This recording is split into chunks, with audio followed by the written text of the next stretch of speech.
A continuación, Noticiero Telesucesos. Clasificación A. Apto para todo público. Un noticiero pensado para usted porque se lo merece. Nos acercamos a la realidad desde diferentes perspectivas. Noticiero Telesucesos. Primera parte del Noticiero Telesucesos con las noticias más importantes del día.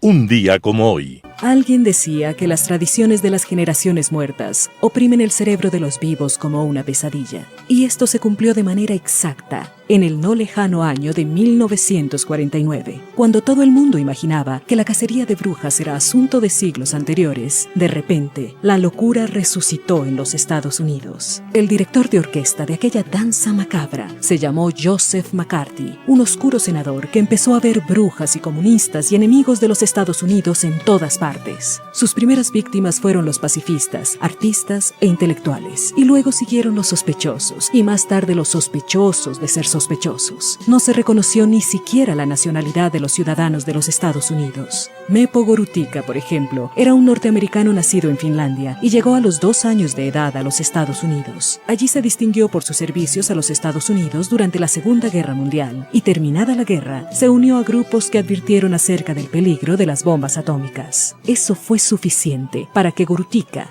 que tenía esposa e hijos norteamericanos, fuera secuestrado una noche, drogado, metido en un cajón y descargado en Helsinki, Finlandia, a miles de kilómetros, sin conocer a nadie en aquel país, sin hablar el idioma y con 25 centavos de dólar en su bolsillo. El senador McCarthy y sus acólitos iniciaron aquella persecución demencial un día como hoy, 14 de octubre de 1949. Y aunque aquella noche de terror, como todas, un día terminó, en el mundo todavía existen herederos de la locura del poder, dispuestos a ver, a inventar, a cazar brujas. Las principales noticias del día. Titulares. La Constitución es el candado que asegura la sucesión de Verónica Abad. José Luis Neira es el nuevo delegado del presidente ante el directorio del Arconel. Ecuador gana el premio al mejor stand en la Feria Internacional Freed Attraction 2024 en Madrid. En el segmento de opinión, sin partidos políticos no funciona la democracia. El editorial será de Ramiro Ruiz, un ejemplo de lucha contra la corrupción. Noticias del día. La Constitución es el candado que asegura la sucesión de Verónica Abad. La tensión por el reemplazo de Daniel Noboa durante su campaña en el 2025 crece a medida que se aproxima la fecha de inicio. En medio de la pugna política entre el presidente y su vicepresidenta Verónica Abad, el debate sobre la sucesión temporal sigue siendo un tema crucial. Los análisis de los escenarios convergen en un punto ineludible. La Constitución es clara al establecer que la única función obligatoria del vicepresidente es reemplazar al jefe de Estado en su ausencia. Con esto, Abad se acerca cada vez más al poder en Carondelet. En varias ocasiones, los voceros del gobierno han hecho pública la intención de que Abad no reemplace a Noboa. Entre lo más reciente están las declaraciones del ministro de Gobierno Arturo Félix Wong a Radio Suceso sobre una posible sanción relacionada al sumario contra Abad que la inhabilitaría de ejercer otro cargo o dignidad. Sin embargo, el reloj apura al equipo presidencial porque los vocales del Consejo Nacional Electoral, en referencia al tema, han reiterado que Noboa deberá pedir licencia para hacer campaña con base en lo establecido en el Código de la Democracia. La candidatura de Noboa, que busca ganar para un periodo completo, ya está en firme en el Consejo Nacional Electoral. Eso quiere decir que para el 5 de enero Noboa habrá tenido que oficializar su ausencia temporal ante la Asamblea Nacional. La licencia que Noboa solicitará, según la Ley Orgánica de la Función Legislativa, deberá ser aprobada o negada por el Pleno de la Asamblea Nacional en una votación. Los legisladores Gisela Garzón de la Revolución Ciudadana y Jorge Peñafiel de Construye coinciden en que no se le negará a Noboa su derecho a ausentarse de la presidencia para hacer campaña, pues los asambleístas deberán preservar los derechos de participación del mandatario. José Luis Neira es el nuevo delegado del presidente ante el directorio de la Arconel. En medio de la grave crisis eléctrica que atraviesa el país, el presidente de la República, Daniel Noboa, designó a José Luis Neira como su nuevo delegado permanente ante el directorio de la Agencia de Regulación y Control de Electricidad, Arconel. Actualmente, Neira es secretario general de Integridad Pública, cargo que asumió en enero del 2024. Además, durante este año le han sido asignadas las funciones de presidente del Comité Interinstitucional de Asociaciones Público-Privadas, CIAP, como delegado del presidente de la República y director general de la Unidad de Análisis Financiero y Económico, UAFE. Según ha informado el gobierno, Neira tiene una licenciatura en Ciencias Internacionales de la Universidad Rollins de Estados Unidos, es experto en control de crímenes financieros y tiene experiencia en la industria de servicios financieros. Hasta diciembre del 2023 laboró como gerente global de gobernanza en la entidad bancaria japonesa MUF en la sede de Florida. También estuvo vinculado al banco Citigroup y a otras compañías privadas. Tras asumir su última función al frente del Arconel, Neira dijo en un mensaje publicado en redes sociales el 9 de octubre que junto a la nueva ministra de Energía, Inés Manzano, trabajarán para que no haya espacio para la corrupción ni la negligencia. Ecuador gana el premio al mejor stand en la Feria Internacional Fruit Attraction 2024 en Madrid. Ecuador no solo ha destacado con su oferta frutícola en la Feria Internacional Fruit Attraction 2024 de Madrid. Este 10 de octubre su nombre resonó también por recibir el premio al mejor stand en una de las ferias internacionales de alimentos más importantes del mundo.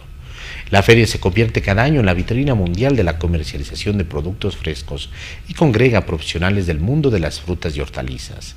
En tanto, el reconocimiento otorgado a Ecuador se entrega por primera vez en este evento. Ecuador recibió este reconocimiento en la categoría País-Región entre los 56 países participantes en la feria. Este galardón reconoce los stands que se destacan por su creatividad y diseño evaluados bajo criterios de funcionalidad, comunicación y promoción, impacto estético y calidad. La organización de Fruit Attraction, liderada por María José Sánchez, resaltó el desafío de agrupar a tantas empresas en un solo espacio y felicitó la labor organizativa del stand ecuatoriano. El premio fue otorgado por un comité de expertos en los sectores hortofrutícola, arquitectónico y de diseño interior. Se valoraron aspectos como la innovación en la construcción del stand, los materiales empleados, la adecuación de su diseño para captar la atención del público y su capacidad para representar la identidad de los expositores. También se resaltaron la coherencia en la comunicación del mensaje del banano, el contenido profesional exhibido y la creación de espacios de trabajo y material específico para los clientes. Entrevista del día. En Radio Sucesos estuvo Andrés Drobalino, director ejecutivo de la Cámara de Industrias, Producción y Empleo, hablando sobre la crisis en el sector productivo por el apagón en el parque industrial. Escuchemos lo que dijo. Bueno, realmente la situación es bastante caótica, por utilizar esa palabra, porque hemos vivido momentos bastante complicados acá en Cuenca y en Ambato. Tuvimos unos cortes no avisados con días de anterioridad, sino con 30 minutos de plazo, en donde se cortó el 100% del parque industrial. Y realmente hasta el momento nunca logramos comprender por qué al sector que utiliza el 25% de la energía eléctrica le quitaron el 100% de la energía. Fue bastante incomprensible, más aún cuando el día anterior había sacado un comunicado que se reducía el número de horas de corte en las residencias. Entonces era algo bien contradictorio, pero eso no eliminó la situación en la cual se retiró la energía eléctrica a los dos parques industriales sin previo aviso y durante 5 días, sábado, domingo, lunes, martes y miércoles exactamente, 5 días, porque fue conectada la luz eléctrica ayer al Parque Industrial de Cuenca a más o menos entre las 12:30 y 2 de la tarde. ¿Cómo recibimos la situación? Pues la situación, como indico, es bastante caótica. La realidad del Ecuador es que tenemos una situación de falta de generación energética bastante compleja de solucionar en el corto plazo, por no decirlo imposible. Un problema estructural de la generación eléctrica. No solamente es una falta de energía por diferentes razones, falta de mantenimiento, mala inversión realizada en plantas hidroeléctricas, poca inversión en generación eólica, fotovoltaica y nada de inversión en geotermia. Entonces, todo esto pues es una bomba de tiempo que, unido a una constitución que limita la inversión privada, porque son esos famosos sectores estratégicos que nos vendieron en la constitución y que la mayoría de ecuatorianos votaron a favor, pues obviamente están limitadas las empresas privadas a poder invertir y a poder vender energía, que podría haber sido la solución, poder vender energía a su mismo sector privado o inclusive subirlo a la conexión nacional. Pero todo eso está limitado, obviamente, y ahí está el gran problema. Es un problema estructural y es un problema de desarrollo de proyectos para el sector privado, que obviamente, como le digo, Verónica, no hay una solución a corto plazo. La solución, aunque suene irrisorio escuchar, es que llueva. No hay una solución diferente, no solamente para el gobierno nacional, sino realmente luego de estar conscientes de la situación crítica que vive el embalse de Mazar, la situación que viven las hidroeléctricas que nos vendieron la grandiosa idea de que eran la solución final y de ser sostenibles en la generación eléctrica, y dichas hidroeléctricas no están ni al 30 o 40% de su capacidad productiva.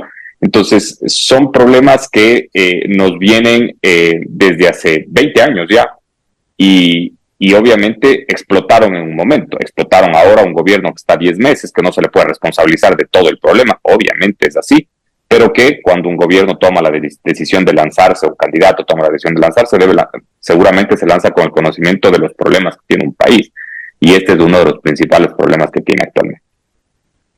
Es muy complejo. Estamos con Andrés Robalino, director ejecutivo de la Cámara de Industria, Producción y Empleo. Hablamos de la crisis del sector productivo a causa de estos apagones. Andrés, y usted mencionaba en una entrevista en días pasados en Teleamazonas que lo más preocupante de todo esto es la pérdida de empleos, los despidos que aún no se han dado, o ya me contará usted si han empezado a darse en los próximos días, pero eso está pendiente y eso es un tema que preocupa a todos, que se siga perdiendo empleo en un país que de por sí tiene unas altas tasas de desempleo y altas tasas de empleo informal. Sí, por supuesto, y ese es el efecto que más siente la población, porque también nos acostumbramos a escuchar, bueno, eso es un problema de la empresa y el problema de la empresa no nos afecta a nadie, pues no es así. Fuera sencillo decir o aislarle a la empresa y cualquier problema de la empresa no pasa y no tiene ningún efecto en ninguna parte. Pues la empresa tiene empleos que pueden ser una solución a la reducción de costos en una pérdida importante de ventas o de producción, pero también el problema está en el encadenamiento adelante y hacia atrás. Lo dije en la entrevista de Teleamazonas. Las empresas desde el centro, pongámosle como el corazón de todo el cuerpo productivo. Si la empresa no adquiere materias primas y paraliza por falta de energía eléctrica y paraliza las compras de materias primas, de insumos, va a paralizar a muchísimas empresas. Y esas empresas en muchos casos son pequeñas, micro, pequeñas y medianas. Entonces, imaginemos lo que puede pasar a una pequeña empresa si le cortan el consumo de su producto, en donde esta gran industria puede ser el 70 o el 80% del mercado de esa pequeña empresa. Esa pequeña empresa no va a tener otra solución que comenzar a despedir personal y penosamente llegar al punto de liquidación. Said Sarid, embajador de Israel en Ecuador, estuvo en Radio Sucesos. Habló del ataque a Israel. Veamos la nota. Bueno, hay que recordar a los oyentes primero que todo esto empezó el 7 de octubre del año pasado, cuando los terroristas de Hamas infiltraron desde la Franja de Gaza, entraron en Israel en una mañana de un sábado, también fue un feriado judío. Han matado en pocas horas a 1.260 personas. Han secuestrado a más o menos 250. Entre ellos bebés, mujeres, ancianos, familias enteras. Obviamente Israel tenía que responder. Nadie puede vivir con vecinos, con tal vecinos.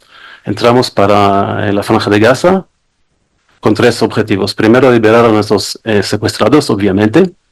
Y después también derrotar a Hamas militarmente y políticamente. Al mismo tiempo, o el día siguiente, empezó también Hezbollah, desde el norte, desde el Líbano, a lanzar roquetes y misiles hacia Israel, sin ninguna razón. Sufrimos esto por casi un año, hasta que decidimos que así no se puede seguir, y también empezamos a responder contra Hezbollah en Líbano. Hay que entender, y es muy importante, que ni Hezbollah en Líbano ni Hamas en la Franja de Gaza son independientes. Los dos son apoderados o proxies o aliados de Irán. Es Irán que está tras todo eso. Con sus apoderados, normalmente está atacando a Israel por sus apoderados y no directamente. Pero últimamente sí, atacó también directamente a Israel hace una semana y también en el mes de abril. Ahora llego a la pregunta que es la paz mundial. Obviamente que es muy importante para todos nosotros. Hay que destacar, si un país constituye una amenaza para la paz mundial es Irán. No solamente para Israel, no solamente para Medio Oriente, sino para el mundo entero. Irán y sus apoderados, por ejemplo, están activos también en América Latina. ¿Activos en qué? En terrorismo, en tráfico de drogas, con Venezuela, con pocos otros países de América Latina.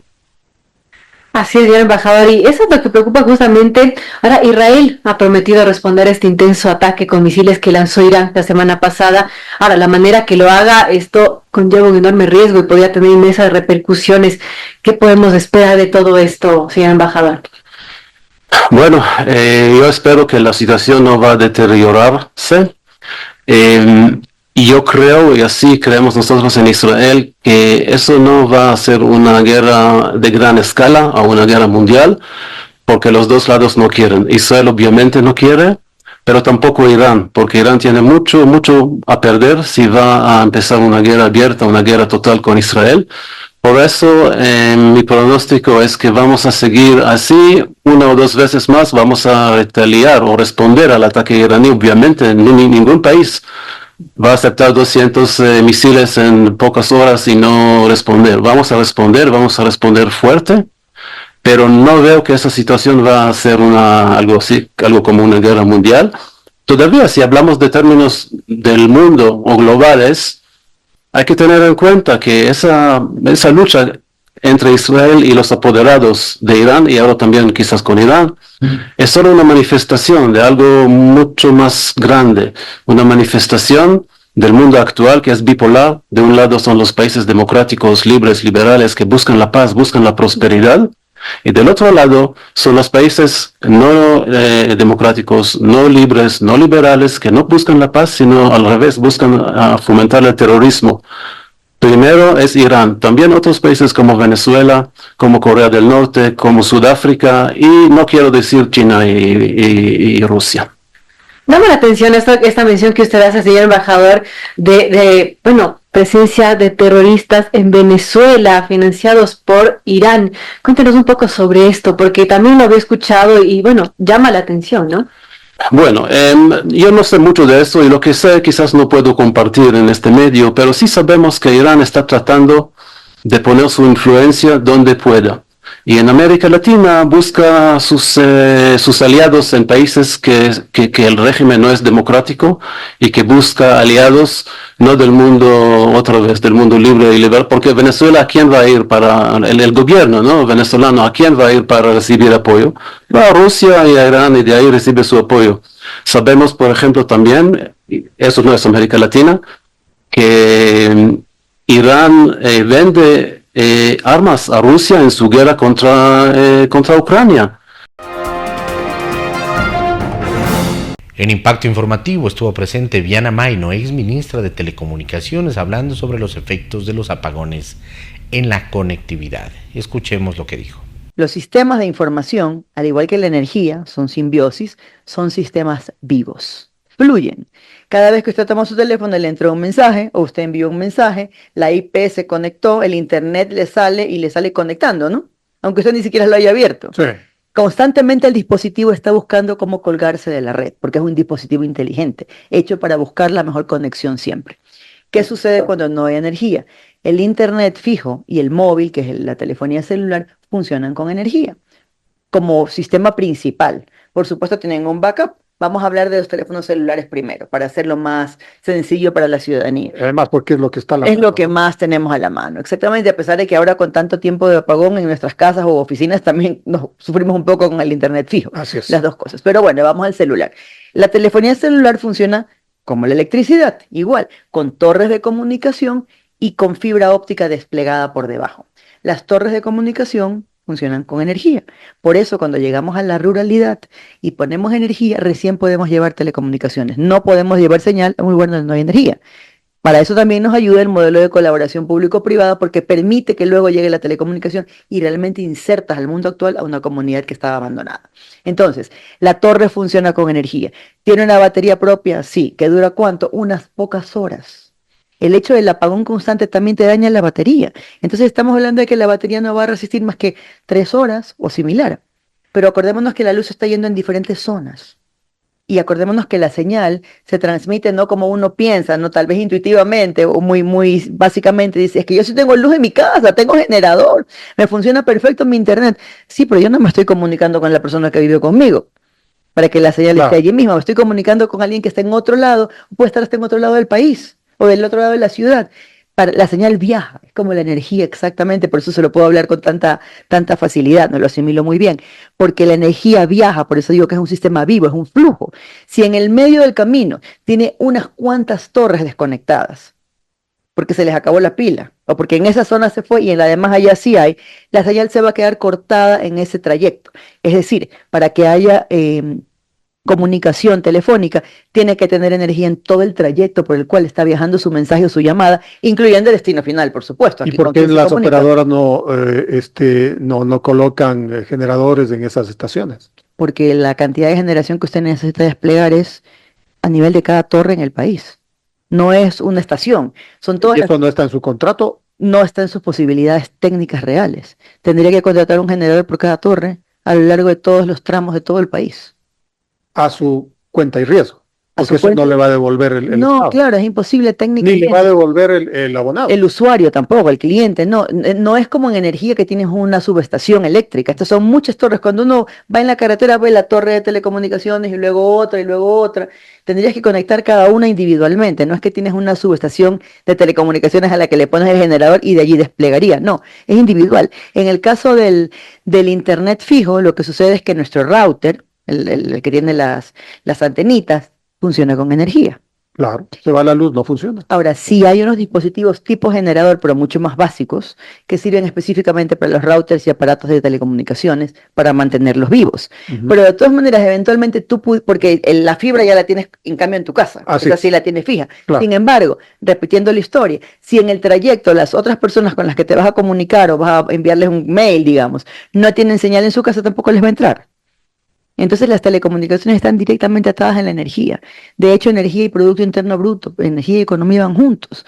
Y el sector que más coligado está con la economía y con su crecimiento es la energía, de la mano del de telecomunicaciones. ¿Sí? Son 3 aristas de una misma moneda. El crecimiento económico, los países más desarrollados tienen más energía, consumen más energía, producen más energía y más telecomunicaciones, porque lo uno no va sin lo otro. Las proveedoras de Internet se encuentran dentro del gremio de agencias de telecomunicaciones. Se pronunciaron hace algunos días en el sentido de que, claro, estaban imposibilitadas, no podían entregar el servicio, pero tampoco iban a compensar a los usuarios que no tienen ese servicio. ¿Eso está bien? ¿Qué puede hacer el Estado? ¿Qué puede hacer el Estado? Sí. La obligación de un prestador es la continuidad del servicio, que se llama. Claro. Mantenerle el servicio en las condiciones o situaciones que sean manejables por él, ¿verdad? Yo no puedo decir como prestador, es que te voy a cortar el agua porque resulta ser que no logré comprar los químicos que la limpian y la desinfectan porque no los pude importar a tiempo y se demoró la importación en aduana y entonces no te puedo proveer el agua porque está contaminada. Eso no es una excusa, ¿verdad? Símil caso acá. Digamos que en este caso las operadoras no pueden entregarte el servicio porque no hay la energía que es un insumo fundamental para que funcione. Tenemos el día de hoy la presencia de la doctora María Teresa Pasquel Andrade. Ella es asambleísta del Distrito 1 de Pichincha y el pasado 1 de octubre ella presentó ante el presidente de la Asamblea Nacional, como corresponde, el proyecto de ley orgánica reformatoria, varias leyes para sancionar el terrorismo ambiental y fortalecer la gestión de riesgos antiincendios.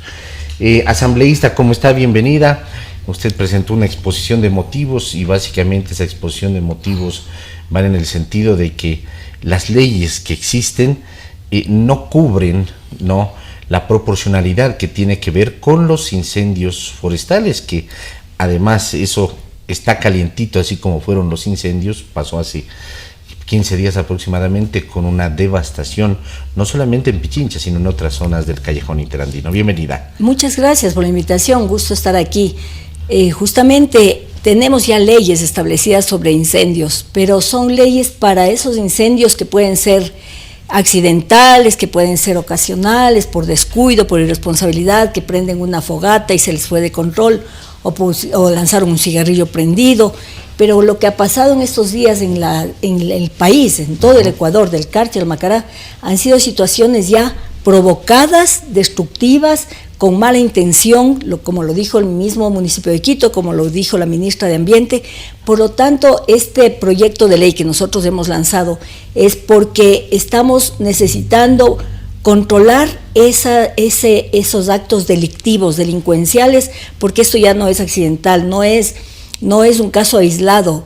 Se han provocado 1.700 hectáreas de incendio en la ciudad de Quito, se han provocado incendios grandes de cerca de 5.000 hectáreas en Azuay, en Loja, así como en Tungurahua, en Cotopaxi, en Chimborazo, en Carchi, en varias provincias del país, muchas más. Por lo tanto, esto era urgente y prioritario controlar y parar, porque no podemos seguir permitiendo que grupos delictivos sigan creando el caos, el pánico. Ya bastantes situaciones difíciles estamos manejando en nuestro país, como para que vengan a complementarnos con esta situación en la que quienes han salido perjudicadas, las familias más vulnerables, las familias más sencillas del país, el barrio Bolaños, el barrio Bellavista Abajo, la playa Chica. Muchas situaciones difíciles que no podemos seguir permitiendo. Por lo tanto, este proyecto de ley orgánica reformatoria a varias leyes que ya existen sobre incendios, con el fin de que se implemente, se tipifique en el Código Orgánico Integral Penal esta figura de terrorismo ambiental.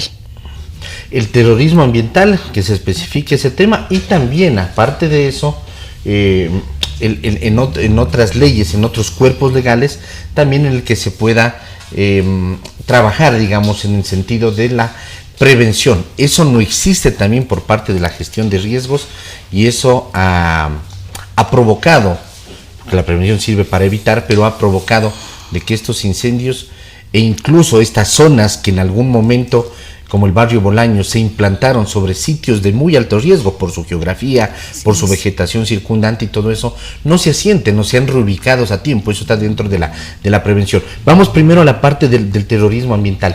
¿Qué es lo que se propone por parte de las reformas a ciertos cuerpos legales, a ciertas leyes del COIP? Justamente dentro del Código Integral Penal, Código Orgánico Integral Penal, existe un capítulo de terrorismo. Dentro de ese capítulo nosotros hemos creado, si me permiten leer textualmente, el artículo 366A, terrorismo ambiental: será sancionado con pena privativa de libertad de 15 a 25 años quien, con el propósito de causar alarma, terror o pánico en la población y desestabilizar el orden ecológico, económico o social, provocara incendios en áreas urbanas, rurales, áreas protegidas o de alta vulnerabilidad, poniendo en peligro la seguridad humana, animal y de los recursos naturales. Es decir, en el artículo 366 se crea un 366A en referencia ya y especificando el terrorismo ambiental. Así es, yo creo que es el momento de poner un alto a todo este pánico que han provocado cierto grupo peligroso en este país, y justamente con estas sanciones que van mucho más allá. Antes había unas sanciones tibias, sanciones leves, que iba de 3 a 6 meses de prisión, de 1 año a 3 años de prisión, pero ahora justamente se ha determinado, si ya son casos malintencionados, premeditados, de hacer daño, de causar pánico, daño emocional, daño material, daño ecológico, daño de vidas humanas, de vida animal, vegetal, pues en esos casos que vaya ya a penas grandes de 15 a 25 años. El terrorismo normal está, una vez que han sido determinados, de 16 a 26 años. Hemos determinado el terrorismo ambiental de 15 a 25 años, en que la pena máxima de 25 será cuando ya haya muertes de vidas humanas.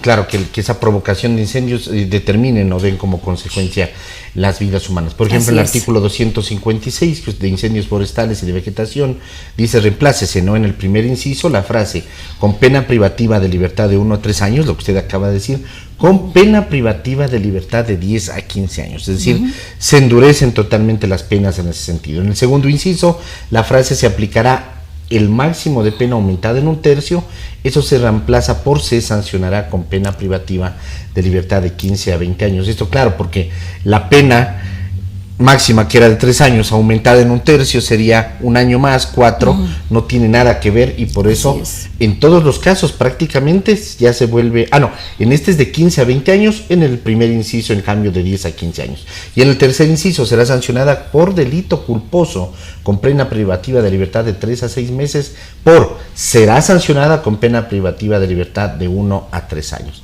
Se endurecen totalmente. Totalmente, en base al nivel, al grado de culpabilidad que hay en este caso, ¿no?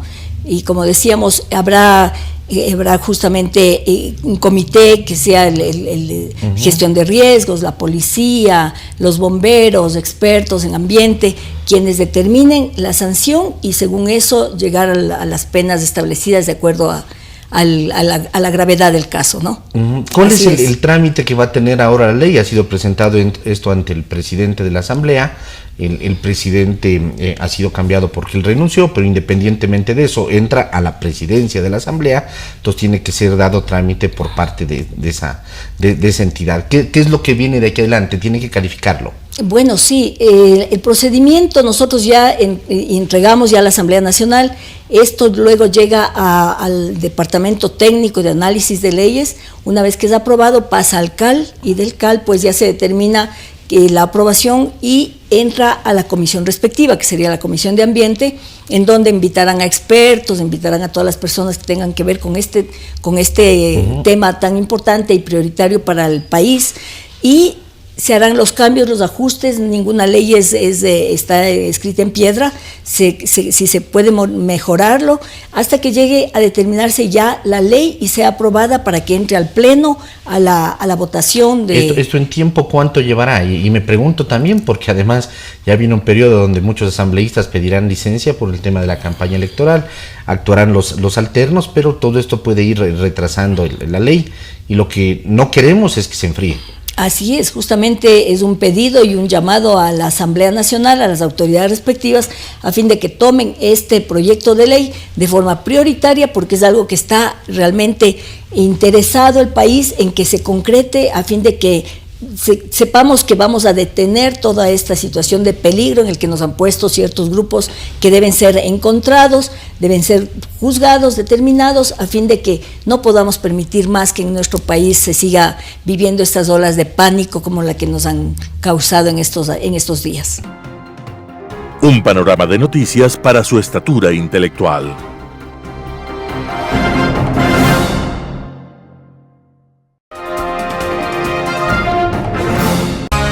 Poder Ciudadano, con el doctor Patricio Quijón. No puede haber democracia sin verdaderos partidos políticos. La ciencia política es una disciplina que se encarga de profundizar estudios en procura de ofrecer respuestas y caminos frente a la organización y conflictos sociales. La ciencia política hace análisis y valoraciones constantes sobre el contenido y las características de los sistemas políticos. El inglés Jaime Bryce considera que la democracia sigue siendo el camino a la igualdad y a la libertad. Es la concepción de una vida más feliz para todos. Sin embargo, hasta esta fecha no se ha descubierto el país que abrigue la democracia ideal, ni tampoco se ha descubierto un mejor sistema de organización social. Todos estamos claros en reconocer que aún no existe en el mundo una democracia auténtica, integral, donde impere la igualdad social, la equidad, la efectiva participación ciudadana y la justicia. Como definición técnica de la ciencia política, la democracia no se la considera en su esencia como una forma de gobierno, empero sigue siendo un sistema ampliamente difundido como el mejor. Los tratadistas tienen mucho cuidado en dejar constancia de que tal ejercicio existió en lejanos tiempos y en un caso particular constituido en la ciudad de Atenas. Como actitud social, como sentido ético regulador y orientador de la conducta en la vida de la relación social, la democracia fue adquiriendo cada vez un significado más preciso, un valor más expresivo, una actualidad más viviente, activa y fecunda. La democracia, en suma, es una regla moral de convivencia civilizada. La democracia es el régimen de la libertad fundado sobre la equidad, la participación ciudadana y la justicia social. La democracia debe ser un sistema de organización social con capacidad suficiente para ofrecer al pueblo eficaces, concretas y justas posibilidades de participación en la toma de decisiones políticas dentro del Estado, en la búsqueda de un desarrollo integral que sume de manera virtuosa y palpable libertad, dignidad, salud, seguridad, estabilidad económica, medio ambiente sano, cultura, junto a una extensa gama de valores. En la cancha que se llama democracia, hay unos equipos que deben jugar un rol fundamental e irreemplazable. Esos equipos son los partidos políticos que ciertamente, de la mano de una sociedad civil educada y activa, deben constituirse en la columna vertebral de un sistema democrático. El partido político es un intermediario fundamental en su tarea de conocer, entender, estudiar y construir espacios para la solución de la multiplicidad de problemas sociales. Los partidos políticos deben contar necesariamente con principios ideológicos, escuelas de capacitación, así como con principios programáticos y planes de gobierno regional y nacional. Los partidos políticos, a diferencia de los grupos de presión que buscan resultados específicos para sus sindicatos, cámaras o corporaciones, son grupos de miles y miles de ciudadanos que se agrupan bajo determinados principios y visiones ideológicas, que buscan captar el poder para llevar adelante su propuesta programática en favor de las mayorías poblacionales. Un partido político promueve el interés nacional. En Ecuador existían en el pasado estructuras políticas que podían reconocerse como partidos. Contaban con ideología, principios programáticos, escuelas de capacitación, dirigentes responsables, así como miles y miles de militantes. Mas la propuesta constitucional populista plasmada en Montecristi se encargó de demoler al sistema de partidos para que proliferen membretes electorales que han sido capaces de derruir las bases de un incipiente sistema democrático para exacerbar un populismo irresponsable, elevando a la condición de mesías salvadores a farsantes charlatanes que han demostrado ser eficaces en acciones de corrupción. Si no somos capaces de llegar a un acuerdo social que modifique profundamente las reglas constitucionales y de orden legal para lograr un sistema de partidos con reglas claras de juego que impida la participación electoralista de grupúsculos que, usando fondos públicos, buscan notoriedad y fama de 10 minutos, seguiremos empobreciendo la democracia hasta lograr su extinción definitiva. Editorial. Un ejemplo de lucha contra la corrupción. Artículo de Ramiro Ruiz. La corrupción crea condiciones que mantienen a las democracias disfrazadas cuando en verdad son cleptocracias. Las formas de gobierno desfigurados son contrarios al interés nacional y a los principios democráticos y al Estado de Derecho. Las causas de este problema son numerosas. Anotemos unas cuantas. La dependencia excesiva a las ganancias petroleras. Los gobiernos no tienen obligación de dar cuenta de los petrodólares. La reserva de la que gozan los líderes no les exige informar de cómo gastan los petrodólares. Cooperación y Desarrollo Económico presentó una recomendación que criminalizaba el soborno a los funcionarios públicos. La recomendación acogió a los países del hemisferio occidental. En 1996 se organizó la Convención Interamericana contra la Corrupción. Las iniciativas internacionales para restringir la corrupción se han enfocado en los últimos años en las cleptocracias. Existen iniciativas mundiales para reducir la corrupción, como la Convención de las Naciones Unidas contra la Corrupción del 2003. La ejecución de leyes sensatas, operaciones políticas y de información forman elementos estratégicos importantes de anticorrupción. Un grupo de países alrededor del mundo ha usado exitosamente.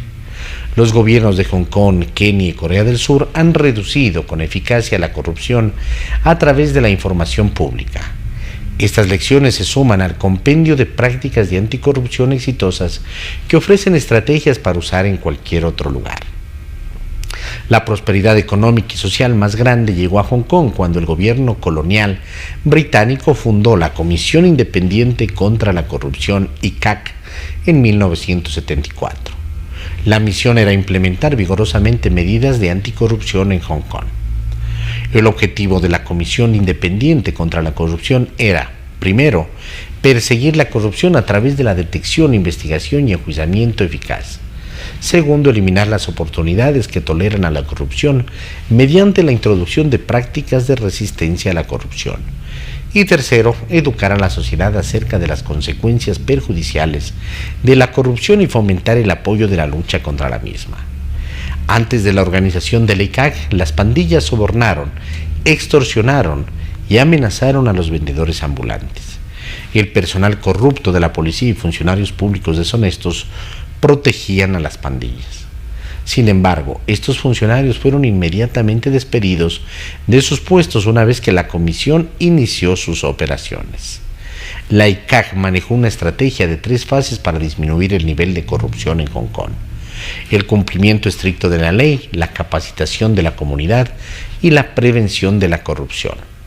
La ICAC exigió la educación gratuita y mejoró la vivienda pública a fin de reducir el costo de vida para los ciudadanos de Hong Kong y, por consiguiente, la tentación al soborno. Las actividades corruptas florecieron por el déficit de vivienda y oportunidades educativas durante la época de los años 60. El gobierno de Hong Kong y la ICAC iniciaron una campaña agresiva. Los lemas de anticorrupción, como la corrupción no desaparece por sí sola, delate actos corruptos a la ICAC y juntos podremos edificar un mundo más justo y mejor, provocaron reacciones positivas por parte de los ciudadanos que siguen apoyando las iniciativas de anticorrupción. Hong Kong es un ejemplo de lucha exitosa, pero hay otros ejemplos en el planeta como Finlandia, Corea, Uruguay, Costa Rica. Los logros verificados se pueden seguir y aplicar a la realidad ecuatoriana. No olvidemos que algo se corrompe en el mundo natural y algo se corrompe en el mundo del poder. La corrupción le ha quitado bienes de desarrollo y crecimiento al Ecuador en sectores importantes como educación, salud, nutrición, turismo, agro y seguridad. Artículo de Ramiro Ruiz. Noticias internacionales. Ucrania debe unirse a la OTAN y la guerra debe terminar en 2025, dice Zelensky. El presidente Zelensky ha declarado que la guerra de Rusia en Ucrania debe terminar como tarde en 2025. También ha pedido que se avance en la adhesión de su país a la OTAN. The situation on the battlefield creates an opportunity to make this choice, a choice for decisive action to end the war no later than in 2025. And we are counting on President Biden's leadership. We rely on the strong and wise steps of Britain, France, Germany and Italy to bring security and peace to Europe. Zelensky habló durante su visita a la ciudad croata de Dubrovnik, donde participa en la tercera reunión de la cumbre Ucrania-Sudeste de Europa. Se espera que los participantes en la cumbre realicen una declaración conjunta similar a las que hicieron en las cumbres de Atenas y Tirana. Zelensky también ha firmado un acuerdo con el presidente croata sobre la cooperación a largo plazo entre Croacia y Ucrania. Mientras tanto, una portavoz del Ministerio de Asuntos Exteriores de Rusia ha dicho que será imposible lograr la paz en Ucrania si el país se une a la Alianza Atlántica. En su sesión informativa semanal, María Zakharova acusó a Occidente de intentar convertir a Ucrania en un trampolín para la confrontación con Rusia.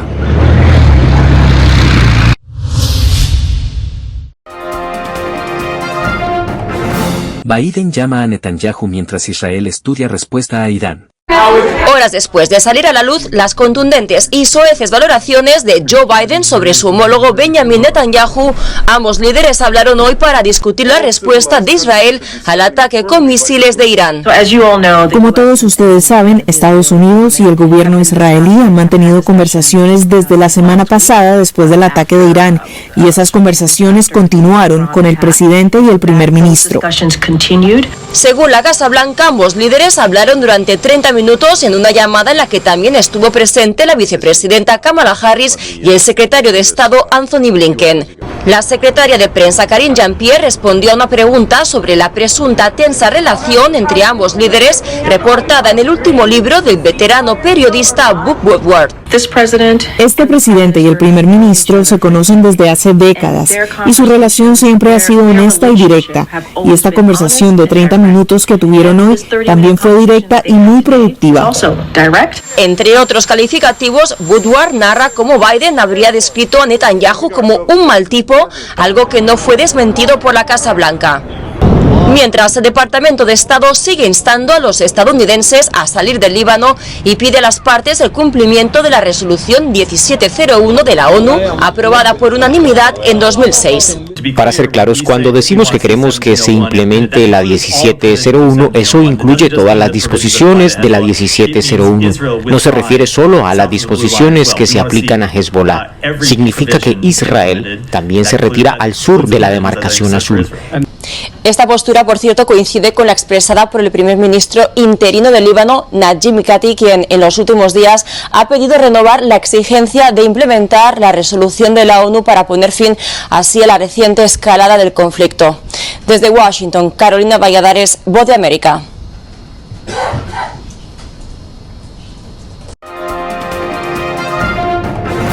Cumbre Med-9 en Chipre. Los líderes de la Unión Europea afrontan el conflicto entre Israel y Líbano y los problemas migratorios. El estallido de la guerra en Oriente Medio ha suscitado gran inquietud en Europa. En ese contexto, el viernes se reúnen en Chipre los líderes de los 9 países mediterráneos que forman la alianza Med-9. Debatirán sobre los riesgos que plantea la escalada del conflicto entre Israel, el Líbano y Gaza y estudiarán formas de hacer frente a la creciente crisis humanitaria. Η Κυπριακή Δημοκρατία μέσα από την πρωτοβουλία Αμάλθεια είναι γνωστό ότι συμβάλαμε σε ένα πολύ μεγάλο βαθμό στην αντιμετώπιση της ανθρωπιστικής κρίσης στην Γάζα, αλλά και μέσα από την ενεργοποίηση του σχεδίου Εστία την προηγούμενη Τρίτη πετύχαμε μέχρι στιγμής τον επαναπατρισμό 2.000 πολιτών από 20 κράτη μέσα από την συνεργασία 7 κρατών που χρησιμοποίησαν τους χώρους της υποδομής της Κυπριακής Δημοκρατίας. Otra gran preocupación para Chipre es la perspectiva de otra ola migratoria desde el Líbano y Siria. La isla ya se ha visto afectada por una gran afluencia de refugiados, en particular sirios, que llegan a través del Líbano. Las autoridades chipriotas advierten de que el país ha llegado a su límite. Οφείλουμε να ομολογήσουμε ότι τα τελευταίο ένα χρόνο έχει μειωθεί σε μεγάλο αριθμό η ροή μεταναστών προς την Κύπρο, αλλά δεν πάει από τη στιγμή που υπάρχει αυτή η κατάσταση στην περιοχή. Λογικό είναι ταλαιπωρημένοι άνθρωποι που ψάχνουν φως στην άκρη του τούνελ, να επιχειρήσουν κάποια στιγμή να έρθουν πίσω στην Κύπρο. Περασμένη άνοιξη η Κύπρος δέχθηκε μεγάλο αριθμό προσφύγων και μεταναστών από τον Λίβανο. Νίκος Χριστοδουλίδης και Ούρσουλα Φόντερ Λάιεν έσπευσαν στη Βηρητό, η οποία και έλαβε πακέτο στήριξης ύψους 1 δισεκατομμυρίου ευρώ. Όμως η επέκταση του πολέμου αλλάζει τα δεδομένα. Η Med9 θα εξετάσει τρόπους αντίδρασης εφόσον μεγάλος αριθμός ανθρώπων προσπαθήσει να φτάσει στην Ευρώπη μέσω Κύπρου και Ελλάδας. Από την Λευκοσία για το Euronews, Απόστολος Τάικος.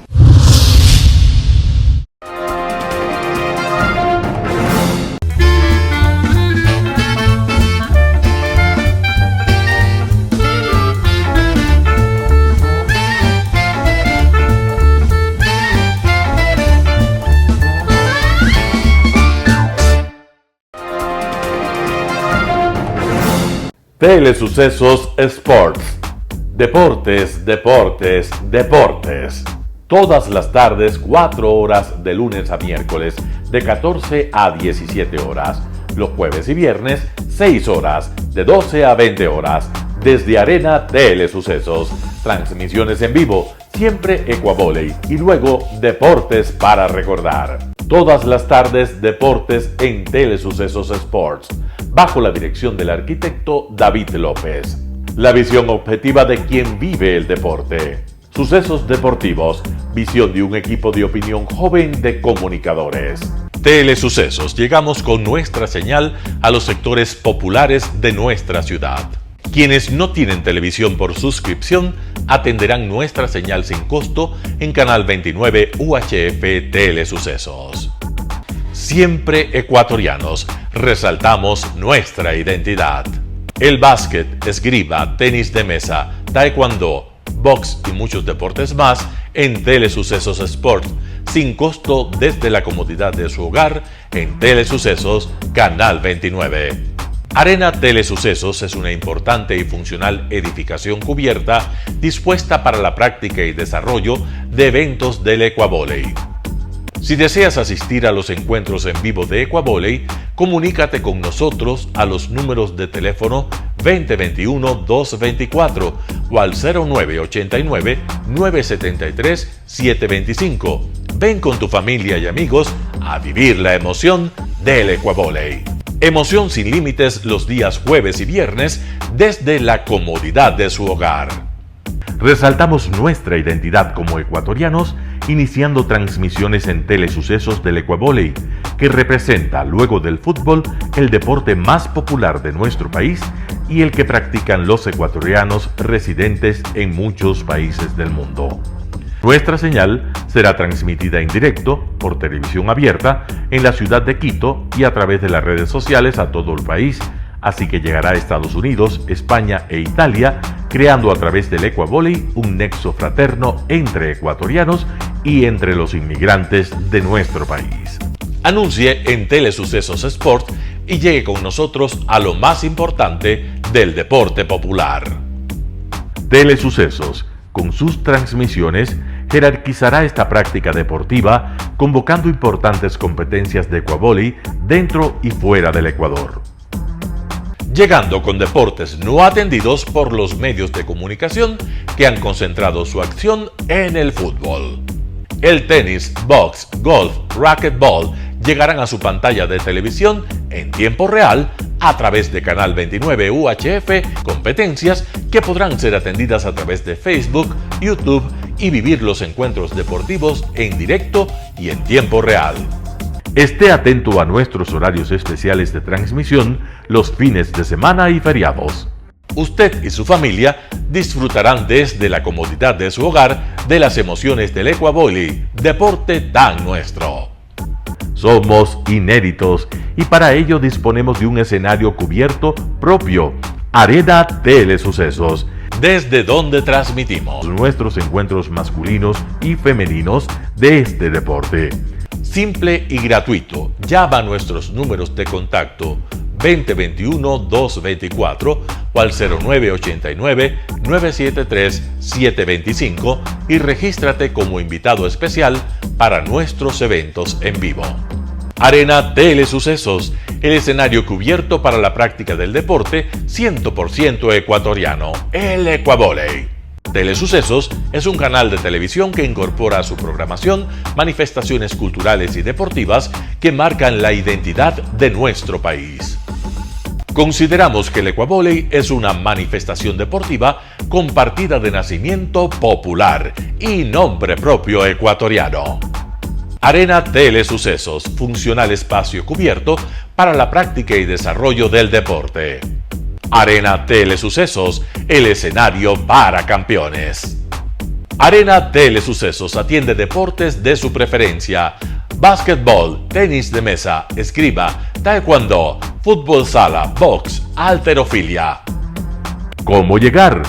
Nuestras instalaciones se encuentran en el norte de la ciudad, en un sector de gran crecimiento y desarrollo urbano al que se accede a través de la vía E35, más conocida como la Avenida Panamericana Norte.